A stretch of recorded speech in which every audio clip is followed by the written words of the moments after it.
ഇന്ന് നമുക്ക് വളരെ രുചികരമായിട്ട് നല്ലൊരു ഫിഷ് ഫ്രൈ തയ്യാറാക്കാം. ഒരു പ്രത്യേക മസാലയിലാണ് ഫിഷ് ഫ്രൈ തയ്യാറാക്കി എടുക്കുന്നത്. ഇതിനായിട്ട് ഞാനിവിടെ ഒരു പാൻ അടുപ്പിലേക്ക് വെച്ചിട്ടുണ്ട്.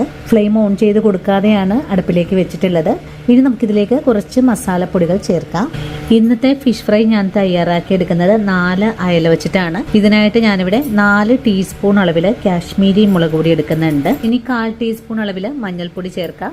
3 ടീസ്പൂൺ അളവിൽ എരിവെള്ള മുളക് പൊടി, 2 ടീസ്പൂൺ മല്ലിപ്പൊടി, 1/4 ടീസ്പൂൺ അളവിലും കുറച്ചായിട്ട് ഉലുവപ്പൊടി ചേർക്കുന്നുണ്ട്.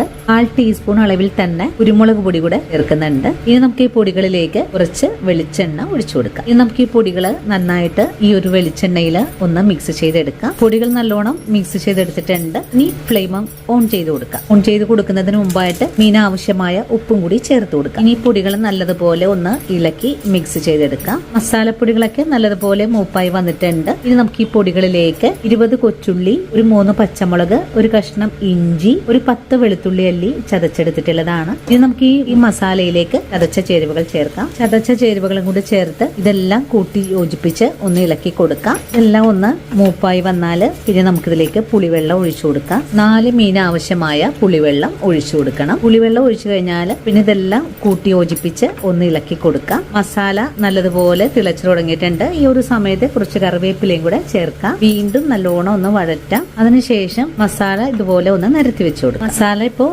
നല്ലപോലെ തിളച്ചു തുടങ്ങിയിട്ടുണ്ട്. ഇനി നമുക്കിതിലേക്ക് നമ്മൾ കഴുകി വൃത്തിയാക്കി വെച്ചിരിക്കുന്ന മീൻ ചേർക്കാം. നമ്മളിന്ന് അയലയാണ് എടുത്തിട്ടുള്ളത്. അയല ഞാനിവിടെ 2ആയിട്ടൊന്ന് പൊളിച്ചെടുത്തിട്ടുണ്ട്. ഇനി നമുക്ക് ഈ ഒരു മസാല ഈ ഒരു മീനിന്റെ ഉൾഭാഗത്തായിട്ട് ഇതുപോലെ ഒന്ന് തേച്ച് കൊടുക്കാം. ഇനി നമുക്ക് ഈ മീൻ മടക്കി കൊടുക്കാം. അടുത്ത മീനും ഇതുപോലെ തന്നെ ചെയ്തെടുക്കാം. ഇങ്ങനെ ചെയ്തെടുക്കുമ്പോൾ ഇതിന്റെ ഉൾഭാഗത്തേക്കൊക്കെ മസാല നല്ല പോലെ തന്നെ പിടിച്ച് കിട്ടും. നമുക്ക് ഇതും മറിച്ചിട്ട് കൊടുക്കാം. ഇനി 3ാമത്തെ മീനും നമുക്ക് ഇതുപോലെ തന്നെ ചെയ്തെടുക്കാം. അടുത്ത മീനും ഇതുപോലെ തന്നെ വെച്ചു കൊടുക്കാം. അങ്ങനെ മീനെല്ലാം മസാല പുരട്ടി കഴിഞ്ഞിട്ടുണ്ട്. ഇനി നമുക്കിതൊന്ന് ഒരു ഭാഗം ഒന്ന് വേവിച്ചെടുക്കണം. താഴെ ഭാഗം നല്ലപോലെ വേവായി വരുമ്പോൾ നമുക്ക് മറിച്ചിട്ട് കൊടുക്കാം. മീനൊന്ന് മുരിഞ്ഞു വരട്ടെ. അപ്പോൾ നമ്മുടെ മീൻ നന്നായിട്ട് തന്നെ തിളച്ചുകൊണ്ടിരിക്കുവാണ്. ഇനി നമുക്ക് ഇതൊന്ന് മറിച്ചിട്ട് കൊടുക്കാം. ഇനി ഇതിന്റെ മേലെയും മസാല ഒന്ന് ഇതുപോലെ ഒന്ന് തേച്ചു കൊടുക്കാം. ഇനിയിപ്പോ ഈ ഒരു താഴെ ഭാഗം ഒന്ന് മസാലയിൽ കിടന്ന് വേവായി കഴിഞ്ഞാൽ നമ്മുടെ ഫിഷ് ഫ്രൈ ഇവിടെ നല്ലതുപോലെ മുരിവായി വന്നിട്ടുണ്ട്. നമുക്ക് വീണ്ടും ഒന്നും കൂടെ മറിച്ചിട്ട് കൊടുക്കാം. ഇതുപോലെ